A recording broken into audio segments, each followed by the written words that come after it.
En el 2013 saltaron las alarmas a nivel mundial cuando Alemania pidió a la Reserva Federal de Estados Unidos devolver su oro y desde Washington de una forma muy diplomática se negaron a hacerlo. ¿Recuerdas quiénes conforman la Reserva Federal? Exacto, como te conté en la primera parte de esta serie, en esta entidad aparecen nombres como Rothschild, Rockefeller, Goldman Sachs, Morgan. Al escuchar la negativa a Alemania, países como Holanda olieron algo raro e inmediatamente empezaron a mover ficha para repatriar sus lingotes, y el ejemplo lo siguieron países como Bélgica, Francia o Austria. Pero ¿cómo y por qué muchos países depositan sus reservas de oro en el extranjero? ¿Por qué muchos países le confiaron gran parte de sus reservas a Estados Unidos? ¿Y por qué cuando piden devolverlos se encuentran con un no rotundo? Por otro lado, hay que escuchar las voces de muchos expertos. Algunos creen que en Fort Knox, lugar que se cree que es el mayor depósito de oro del mundo, en realidad no hay oro. Otros estiman que hay mucho menos de lo que dicen tener registrado. ¿Cómo es la seguridad en estas bóvedas estadounidenses donde se almacena no solo la mayor parte del oro de este país norteamericano, sino también el metal de decenas de naciones alrededor del mundo? ¿Y por qué ni siquiera el presidente de Estados Unidos puede entrar ahí? Hoy también hablaremos de cómo algunas entidades financieras, entre ellas de Estados Unidos, intentan vender gato por liebre, o lo que es lo mismo en términos financieros, oro por un barato metal bañado por una capa de oro de verdad.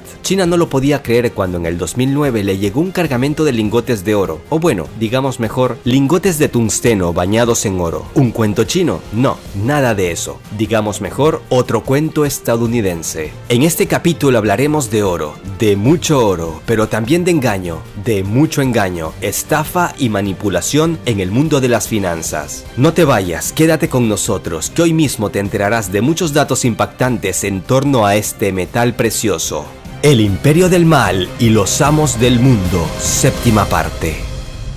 Año 2013, el Banco Federal Alemán, comúnmente conocido como Bundesbank, intenta devolver a su territorio las reservas de oro que se encuentran en Estados Unidos, pero desde la Reserva Federal le rechazan esta petición. Es más, a los alemanes ni siquiera les permitieron visitar las bóvedas en Estados Unidos para comprobar si el oro verdaderamente existía en estado físico. Desde Berlín tenían motivos de sobra para inquietarse, ya que mantenían en territorio estadounidense cerca de la mitad de sus reservas de oro. Y es que las instituciones financieras de Estados Unidos son conocidas por vender lo que realmente no existe. Por ejemplo, en 2012 el banco Goldman Sachs vendía certificados de oro, asegurando que estaban garantizados por el oro auténtico en sus bóvedas. Sin embargo, como se supo después, allí no había oro, y el banco estaba trabajando sobre la base de un sistema de reserva fraccionaria. La prensa alemana no podía quedarse callada y empezó a dar voz a los expertos en el tema. No entiendo por qué no nos permiten revisar nuestro oro en Estados Unidos. No soy un teórico de la conspiración, pero el Bundesbank debería tener la posibilidad de revisar sus reservas de oro una vez al año, tal y como ellos lo permiten hacer en Frankfurt. Hans Olaf Henkel, diputado del Parlamento Europeo. Hasta el momento no se ha demostrado que las reservas de oro de Alemania se encuentran en las bóvedas de Nueva York. Tampoco publican los números de las barras de oro, pese a que la Reserva Federal sí publica estos números de sus propias reservas. Peter Boehringer, fundador de la Asociación Alemana de Metales Preciosos. Pero, ¿cómo es que este oro alemán llegó a Estados Unidos y por qué luego decidieron devolverlo a su país? Los expertos en el tema explican que la reserva de oro de un país es la condición más importante para tener una independencia financiera y que se lo use en situaciones de emergencia. Pero si las reservas de oro se tienen para tener una independencia financiera, ¿por qué entonces no las guardan en casa, sino que las guardan en otro país? ¿Será que estos países no son tan independientes como se lo creen? Como te contaba en la primera parte de esta serie, en los acuerdos de Bretton Woods de 1944, el dólar de Estados Unidos se ganó su estatus mundial por motivos más que obvios.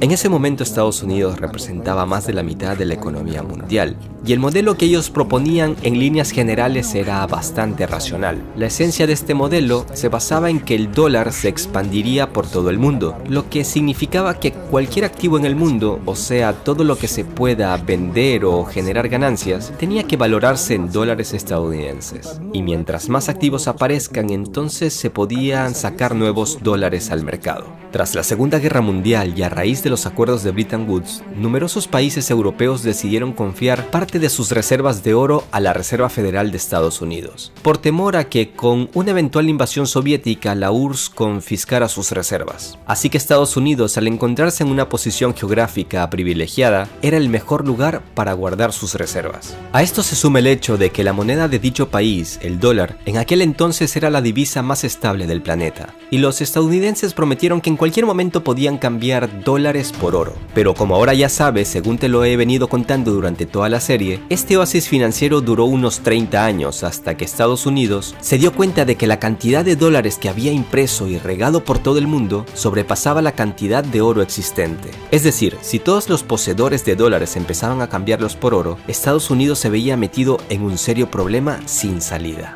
Tampoco hay que olvidar que los estadounidenses se la han pasado violando los acuerdos internacionales y culpando a otros de todos los males en el mundo. Esto se debe a que al ser la mayor potencia mundial tiene el control sobre las finanzas mundiales desde 1944. Hasta hace unos años Estados Unidos usaba sus métodos diplomáticos, entre comillas, porque detrás de cada palabra hay una sutil amenaza, para decirles a sus socios europeos que no pidan retornar su oro y ni siquiera exijan la posibilidad de hacer una revisión. Estados Unidos siempre tiene un as bajo la manga. Si las relaciones empiezan a entorpecerse, simplemente pueden bloquear los activos de los países rebeldes, y entonces estos pierden mucho. Por eso a los aliados de Estados Unidos no les queda más remedio que ser sus vasallos. Los estadounidenses guardan muy bien nuestro oro, no tenemos motivo para desconfiar, intentaban calmar los ánimos algunos políticos alemanes. Desde el punto de vista de Estados Unidos es muy beneficioso tener el oro de otros países en su territorio, ya que esto demuestra el poder de Estados Unidos para tener el control financiero.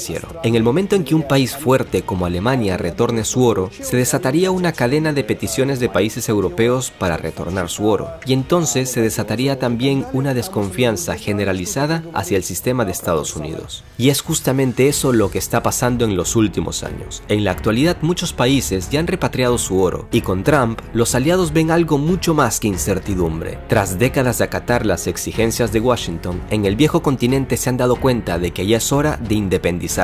Holanda junto con otros países vecinos repatriaron sus reservas de oro hace un par de años, y Alemania después de tanta lucha logró repatriar su oro desde Estados Unidos a mediados del 2017. Pero mientras estos países estaban entretenidos en una lucha por repatriar su oro, Rusia estaba comprando oro de manera impulsiva. Muchos analistas estiman que desde Moscú presagian una crisis global y con una gran reserva de oro podrían salir a flote durante los días negros. Por otro lado, comprar oro cuando este está a bajo precio es la estrategia más simple en el negocio de la compra-venta, ya que sería un gran negocio en el futuro al poder venderlo a un precio mucho más elevado.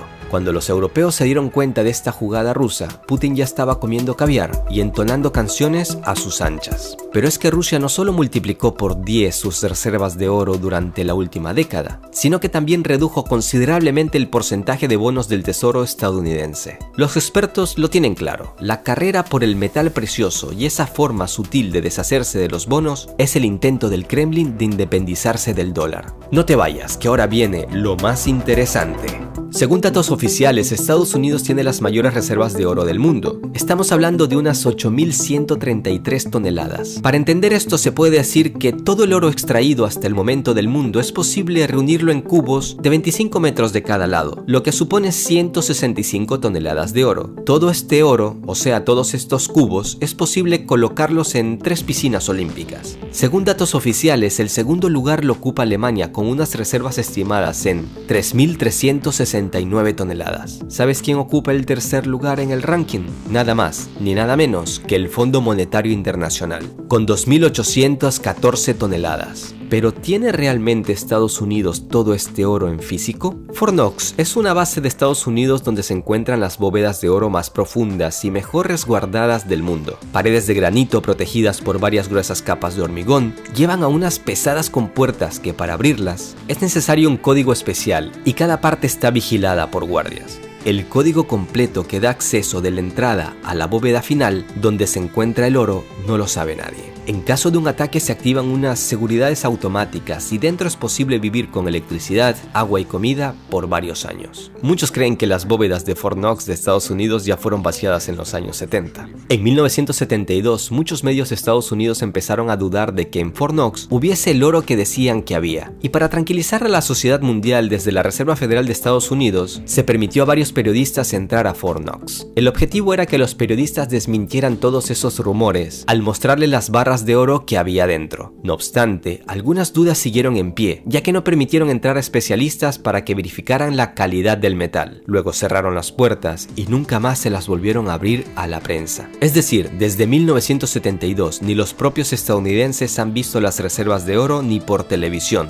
¿Recuerdas que en el capítulo 5 hablamos de Strauss-Kahn y sus planes de cambiar las reglas del juego en el mundo de las grandes finanzas? Pues bien, todo parece indicar que en 2011, antes de aquel escándalo sexual que te detallé en dicho capítulo, Strauss-Kahn empezaba a dudar de que en Fort Knox hubiese oro, ya que una suma considerable de este metal que el FMI debía recibir a inicios del 2011 por parte de la Reserva Federal se estaba retrasando, según indican varios informes. Ahí no hay nada, asegura este autor del libro sobre el oro, cuyos prólogos escribe nada más ni nada menos que Steve Forbes. Este escritor también cree que el escándalo sexual de Kahn fue una puesta en escena para sacarlo de las esferas del poder. Ahora mira cómo más o menos funciona el esquema del oro en Estados Unidos. Un banco, cualquiera, toma oro prestado de la Reserva Federal y al recibirlo lo pone en venta y envía estos certificados a Fort Knox. Según estos papeles, el oro se encuentra en Fort Knox, pero en realidad hace mucho tiempo que ese oro se encuentra vendido en un lugar muy lejano. Entonces resulta que Estados Unidos, al vender este oro con este modus operandi, empezó a demostrar al mundo solo con papeles que el oro existe, pero en realidad este oro no existe en físico. ¿Es por eso que no permite a nadie entrar a este misterioso lugar conocido como Fort Knox?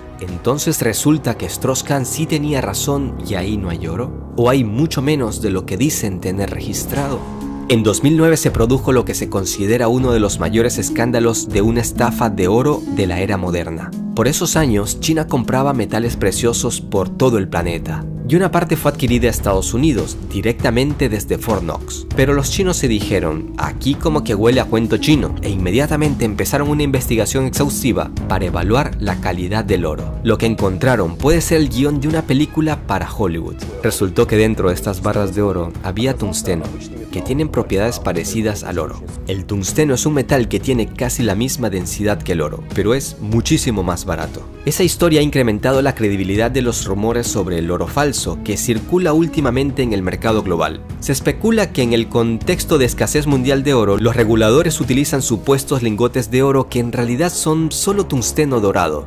Según el periodista Rob Kirby, a finales de la década de los 80, cerca de 1,5 millones de lingotes de tungsteno de 400 onzas de peso fueron fabricados en Estados Unidos. Posteriormente, 640,000 lingotes de tungsteno dorado irían a parar a Fort Knox, que como sabes es una de las principales bóvedas estadounidenses. ¿Una estafa? Por supuesto, pero ¿qué se puede hacer con el estafador si está muy bien armado?